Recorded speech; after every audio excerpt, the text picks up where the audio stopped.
Okay, meron akong isang question dito sa taas. Ang laro, ito ay pabilisan ha, pabilisan. Bibigyan ko kayo ng mga 20 seconds, pabilisan rito. Hahanapin nyo kung ano yung nawawalang mga numbers.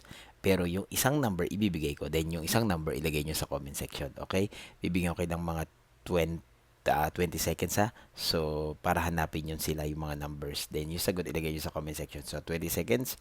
1, 2, 3, go.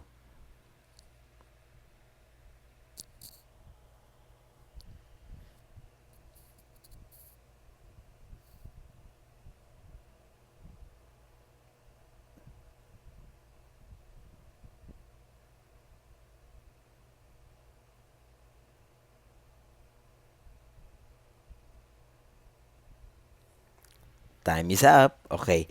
Ang unang nawawalang number, sasabihin ko sa inyo kung ano yung isang nawawalang number. Then, yung isa pang nawawala o kung meron pa kayong makitang nawawala pang number, ilagay nyo sa comment section. So, ang isang nawawalang number ay number, ano, 32, 34. So, therefore, 33 yung nawawalang number. Okay? Kayo, ano yung nakikita nyo pang nawawalang number? Ilagay nyo sa comment section. Okay? Thank you.